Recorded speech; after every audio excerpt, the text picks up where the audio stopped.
বশীকরণ কাজ করতে 5 মিনিট সময় লাগে।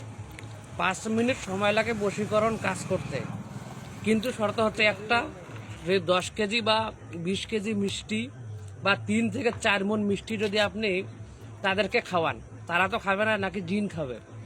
বশীকরণ কাজ করতে নাকি জিনে মিষ্টি খাচ্ছে, পাঠা বলি দেওয়া লাগতেছে, মোট কথা ছাগল দেওয়া লাগতেছে, এরকম কিছু গাঁজাখড়ি কথা আপনারা আমাকে বলতেছেন, বা তারা এভাবে মানুষের কাছ থেকে টাকাগুলো হাতিয়ে নিচ্ছে।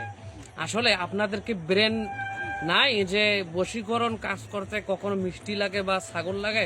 আচ্ছা, কথার কথা লাগলো, কিন্তু এরা যে জিনের দোহাই দিচ্ছে, জিনের দোহাই দিয়ে যে এরা মিষ্টিগুলি নিচ্ছে, আচ্ছা জিনেরা যদি জিনে কি মিষ্টি খায়? আচ্ছা মানলাম, আপনাদের যুক্তি অনুযায়ী মানলাম যে জিনে মিষ্টি খায়, কিন্তু জিনে যদি মিষ্টি খায়, সেই আপনার আমার মতো ফকিন্নির টাকা দিয়ে জিনে মিষ্টি খাবে? ও বাংলাদেশের যে জায়গায় মিষ্টি আছে, যে জায়গায় মিষ্টি আছে, তো সেখানে গিয়ে তো সে মিষ্টি খাইতে পারবে। আর টাকা দিয়ে মিষ্টি খাওয়া লাগবে? জিনে কোনোদিন কারোর কাছ থেকে টাকা নিয়ে মিষ্টি খায়? এ হচ্ছে সম্পূর্ণ গাঁজা খরিব কথা। আমার কথা ক্লিয়ার, যে কবিরাজি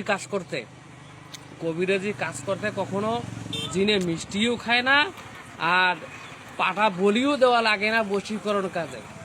পাটা বলি দেওয়া বা ছাগল বলি দেওয়া লাগে অন্য কোনো কাজের ক্ষেত্রে লাগে, এটা আমি বিশ্বাস করি, কিন্তু বশীকরণ কাজে বারবার একই কথা, যে মিষ্টিও লাগে না, ছাগলও দেওয়া লাগে না। যারা বলতেছে যদি এই মুহূর্তে যদি 2 মণ মিষ্টি দেন বা 3 মণ মিষ্টি দেন, তাহলে এই মুহূর্তে আপনার কাজটা হয়ে যাবে, সম্পূর্ণ গাঁজাখড়ি কথা। এটা জিনে খায় না, মোট কথা এই মিষ্টিটা জিনে খায় না, ওরা খায়। টাকাটা জিনকে দেয় না, ওরা নিজের পকেটে রাখে। ধন্যবাদ।